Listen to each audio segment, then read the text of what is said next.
রমজান মাসে চকবাজারের ইফতারের বেচাকেনা অনেক জমজমাট হয়। পুরো এলাকা সাজানো হয় রং বেরঙের খাবারের স্টল, যেখানে প্রতিদিন সন্ধ্যায় মুসলিমরা ইফতার করার জন্য বিভিন্ন ধরনের সুস্বাদু খাবারের সাথে ভিড় করে।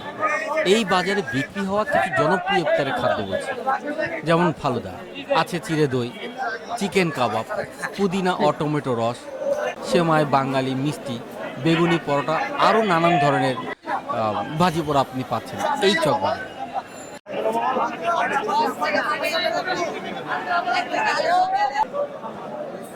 বাটি কত করে এটি? বাটি হলো এটা আধা কেজি, এটা 1 কেজি আছে, এটা হলো 150 টাকা, এটা 250 টাকা, এটা আড়াই কেজি, 1.5 কেজি আছে। মানে কেজি 150 টাকা? আচ্ছা, 7 পিস, এটা 6, এটা 10 পিস, এটা 4 পিস, এটা 120 টাকা। চকবাজারের ইফতারের আয়োজন এক ধরনের সামাজিক উৎসব হয়ে ওঠে। প্রায় প্রতিদিনই সেখানে জনস্রোত থাকে এবং ব্যবসায়ীরা প্রফেশনাল শেফদের মাধ্যমে বিভিন্ন ধরনের ভিন্ন রকম খাবারের স্টল করে। এই সময়টা প্রায় সকলেই খোলামেলা পরিবেশে মেলামেশার মধ্যে দিয়ে একে অপরের সাথে ইফতার করে থাকে। মুরগি, এটা মুরগি হাফ লিটার কত করে এটা? 100।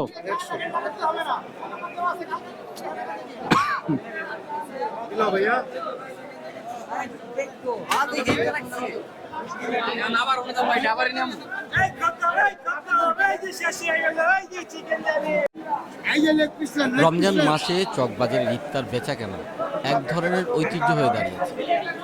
ইফতারে বিক্রি ও কেনার ব্যাপারে বিভিন্ন ধরনের প্রস্তুতি নেওয়া হয় এবং পুরো বাজার সেজে ওঠে ইফতারের মজাদার খাবার। ব্যবসায়ীরা সকাল থেকে প্রস্তুতি নিতে শুরু করে এবং বিকেলের পর বিশেষত আসরের সময় থেকে ইফতারের জন্য খাদ্য বিক্রির কাজ শুরু করে।